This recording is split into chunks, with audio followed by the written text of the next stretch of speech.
So hi Melanie, thank you for coming in today. It's okay. So today I'll be talking to you a little bit, giving you a bit of an interview on your strategies for communication in your profession, which is education. So I suppose just to start with, for this assignment purpose, I'll be doing a video and then doing an essay. So this video component is really important in getting a little bit of information, background information, on the ways that you use communication in education services. So just to get started, could you tell me a little bit about what you actually do in your profession and how communication is important? Okay, I'm a primary school teacher, so I've been teaching for 18 years, and communication's a really fundamental part of teaching. So we're communicating with students, with parents, and with our work colleagues on a daily basis. Okay, so your interaction with the children is obviously very important, and you're very passionate about your job, the way that you speak about it. Can you tell me a little bit more about, the strategies you would use for communication with the children and, a few examples of how communication can work well with the learning?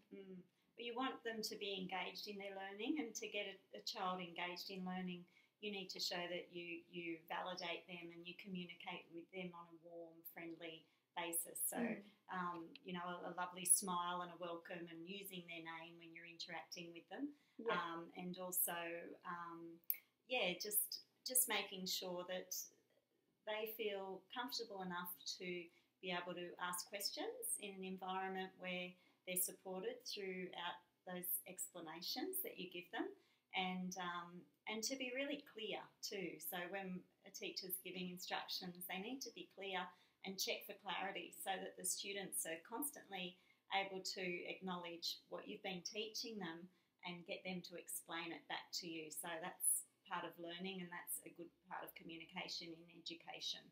Okay, so correct me if I'm wrong, but that would obviously include a lot of second and third person type skills for communication. Yes, that's right. Okay, so would you be using a lot of verbal and non-verbal forms of communication? Oh, definitely, yeah. When you've got such a big crowd, a big class of students, you can be talking to the whole class or talking to one child, and all of a sudden, Billy over there starts mucking around. It can just be a glance and a hand going down or up, and they know exactly what they should be doing. And also the non-verbal can be, the eye contact, the nodding, the smiling, just acknowledging that they're important and you're listening very carefully to what they're saying. So part of being a communicator is to be a good listener as well.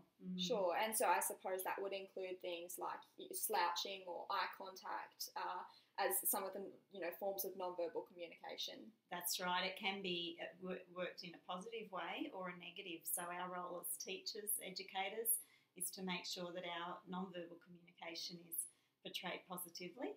Obviously, if they're mucking up, you might give them a bit of a frown or a bit of a quiet stare. I suppose that's negative non-verbal communication, but it's for the purpose of getting them back on track without even having to use your voice. Okay, yeah. So I can see that you think that there's obviously a very clear connection between that verbal and non-verbal and positive Yes. reinforcement. Yes, that's right. Perfect.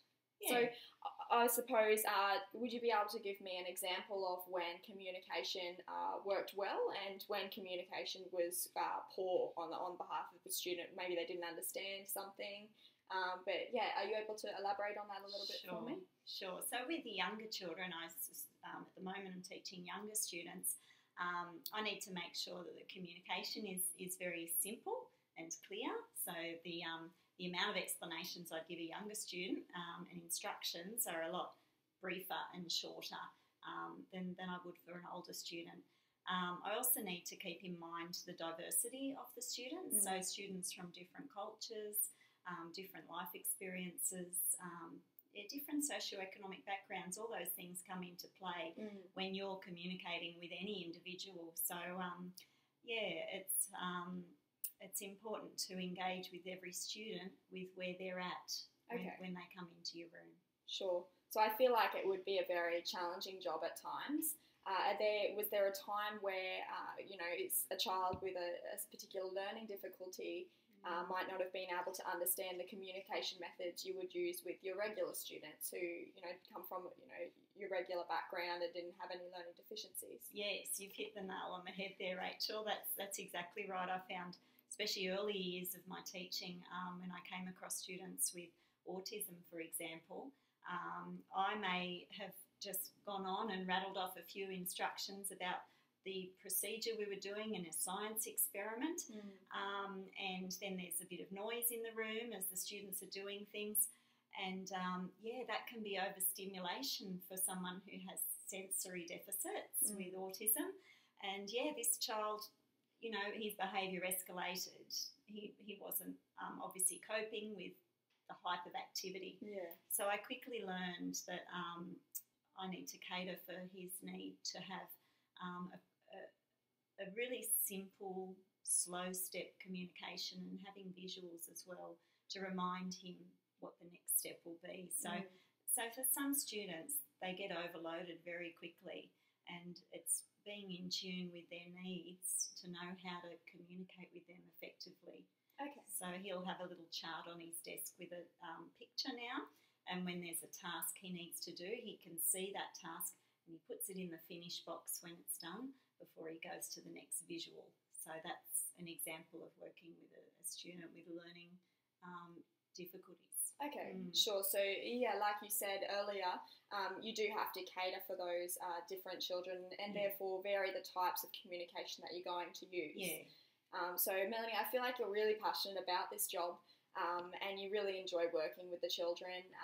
But I suppose, do you ever feel like you need to get advice from other teachers on communication, or even advice from parents about, the behaviours of their child and how they might react in a situation? Absolutely. We liaise with parents very regularly, especially in the younger years. It's almost daily through a communication book, especially with the students with special needs. I set up a communication book between home and the school. Okay. And I'll talk to the parents about how I might use strategies in the room to help them at school, and they're often using similar strategies then at home, so it's consistent for that child, and that continuity is what really helps them understand life better for them. Yeah, and that'll obviously help with their education, as well as everyday playground activities and their communication with other children. Absolutely. And then with staff, you asked me about doing meeting with them. We meet twice a week to discuss, feedback for students. We have a team leader that we can liaise with, and she can check in on those students and give them positive feedback when they're doing well, and if they do, do break the rules and are doing the wrong thing too, she's the person that will come and talk to them about the good choices they should be making. So we work as a team at a school, so there's a lot of people involved in helping all of these students to reach their potential. Definitely. And we can definitely see that across lots of different professions, this communication with colleagues as well as clients, in this case the students, is very important in any role. But I suppose, from now I'll be writing up my essay, and a lot of the information you've given me today is very helpful, so thank you for that.